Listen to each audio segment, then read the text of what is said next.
વરસાદ રોકાતા અમદાવાદ શહેરમાં હવે રોગચાળો વકર્યો છે। અમદાવાદમાં સરકારી અને ખાનગી હોસ્પિટલો દર્દીઓથી ઉભરાઈ।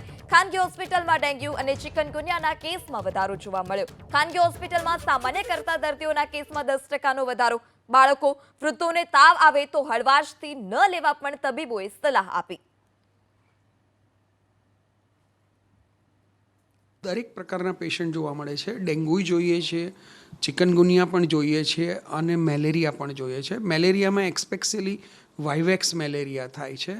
આપણે આ જે ડેન્ગ્યુના પેશન્ટ થાય છે એમને બહુ હાઈગ્રેડ અતિશય હાઈગ્રેડ ફીવર આવે છે, ડિહાઇડ્રેશન થાય છે। આપણે પ્રોપર ડિહાઇડ્રેશનની કેર, હાઇપોવોલેમિયા થાય એટલે પાણી ઘટી જાય, એની પ્રોપર કેર લેવામાં આવે તો મોટાભાગના 90%થી 95% પેશન્ટ્સમાં કોઈ કોમ્પ્લિકેશન થતા નથી।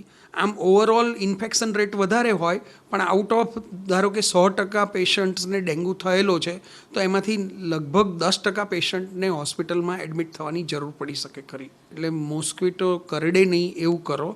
એટલે એક પ્રકારના જે એન્ટી મોસ્કિટો ક્રીમ, ઓડોમસ જેવા ક્રીમ આવે છે એ તમે એક્સપોઝ પાર્ટ પર લગાવો। ફૂલ સ્લીવના કપડાં પહેરો, હાફ સ્લીવ ના પહેરો। જનરલી આ ડેન્ગ્યુ અને ચિકનગુનિયા ફેલાવતા મચ્છર છે એ આપણને બોડીના એક્સપોઝ પાર્ટમાં કરડે છે।